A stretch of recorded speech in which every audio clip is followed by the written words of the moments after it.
j'espère que vous allez bien. Je suis très heureuse aujourd'hui de vous retrouver pour une nouvelle vidéo spéciale développé couché. Aujourd'hui, je vais vous donner quelques conseils pour vous placer correctement sur le banc et pour optimiser au maximum le mouvement.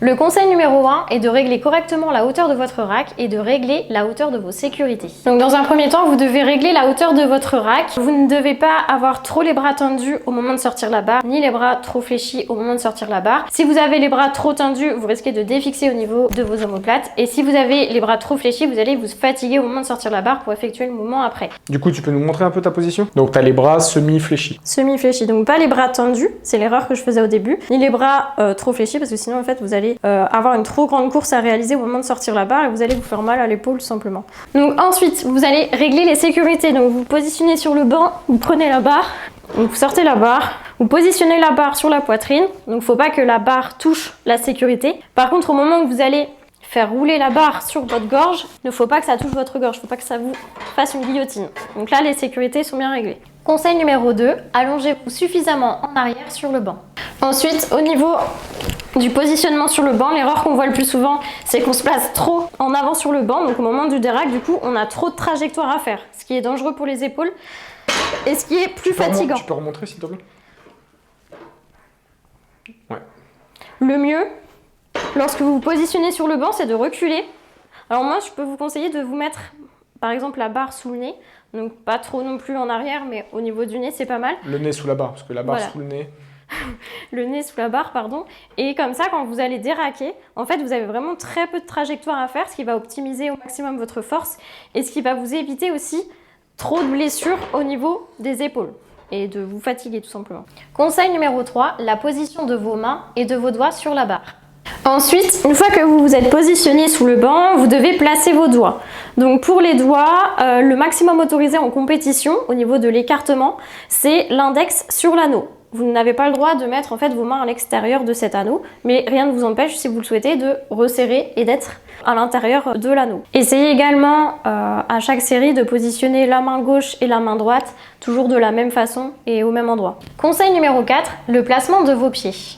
Une fois que vous avez positionné vos mains sur la barre, donc vous devez positionner vos pieds. Ce qui est interdit en compétition, c'est d'avoir le talon levé, donc essayez de rapprocher au maximum vos pieds au niveau de vos hanches et de les poser à plat. Évitez également de bouger vos pieds et de lever vos pieds lors de la répétition. Conseil numéro 5, le placement de vos omoplates et de vos épaules. Lorsque vous vous placez sur le banc, vous n'allez pas être allongé à plat, on va essayer de resserrer les omoplates et les abaisser. Donc vous mettez comme ceci. Donc le but est de faire une rétractation scapulaire. Donc vous allez... Conseil numéro 6, le placement de vos fesses. Pour que votre mouvement soit valide en compétition, vous devez positionner les fesses sur le banc. Une petite astuce que je peux vous donner, c'est de ne pas faire toucher la totalité de vos fesses sur le banc et de faire toucher qu'une petite partie de vos fesses afin de garder un maximum de tension sur votre mouvement. Je positionne mes pieds, donc là j'ai la totalité de mes fesses qui sont positionnées sur le banc. Et donc pour optimiser un maximum, vous pouvez faire toucher juste une partie de vos fesses.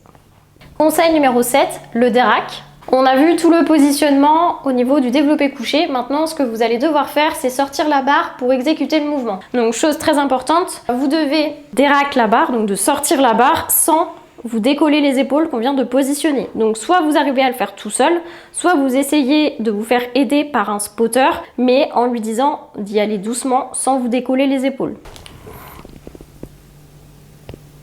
Conseil numéro 8, le leg drive. Une fois que vous avez fait votre dérac, donc avant de commencer le mouvement, vous devez effectuer un leg drive, donc c'est-à-dire une poussée avec les jambes, ce qui va vous permettre d'être plus puissant et d'avoir plus de force. Donc une poussée avec les jambes, c'est vers l'avant pour amener la force vers l'arrière. Donc c'est-à-dire que vous devez pousser vers l'avant, sans pousser vers le haut pour éviter de décoller les fesses. Donc c'est vraiment une poussée vers l'avant. Conseil numéro 9, la respiration. Le point commun entre les trois mouvements, donc le squat, le développé couché et le soulevé de terre, ça va être le breathing, donc c'est-à-dire la respiration. Avant de commencer chaque mouvement, vous devez inspirer, emmagasiner de l'air pour être solide. Au développé couché, vous avez déraqué votre barre, vous avez mis en place votre leg drive et donc vous allez devoir inspirer avant de commencer le mouvement. Donc au moment où l'arbitre vous donne l'ordre, vous allez devoir inspirer et expirer expirer avant la fin du mouvement. Maintenant que je t'ai relevé, j'ai envie de t'embêter, est-ce que tu peux recommencer et faire par exemple 3 ou 4 reps pour montrer qu'on doit reprendre également à chaque fois la respiration? Oui, capitaine.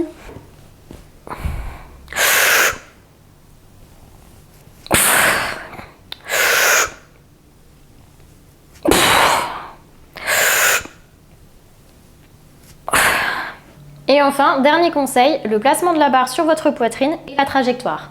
Ensuite, dernier conseil que je peux vous donner, ça va être au niveau du positionnement de la barre sur la poitrine et au niveau de la trajectoire de la barre. Donc, lorsque vous vous positionnez sur le banc, donc vous avez déraqué votre barre, vous avez pris votre respiration et vous allez positionner la barre sur la poitrine.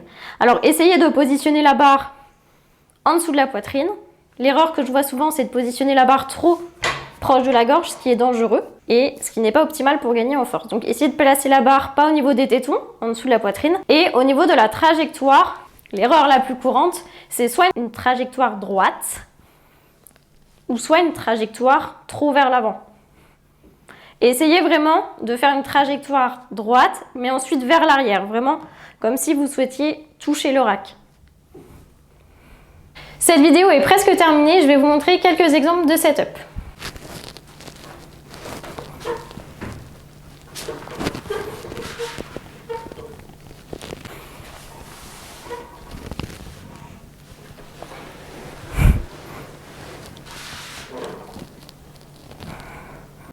Voilà, cette vidéo est terminée, j'espère qu'elle vous a plu, n'hésitez pas à liker, à commenter et à la partager, et n'hésitez pas également à me dire en commentaire si vous avez des sujets qui vous intéressent, que vous souhaitez que j'aborde. À bientôt!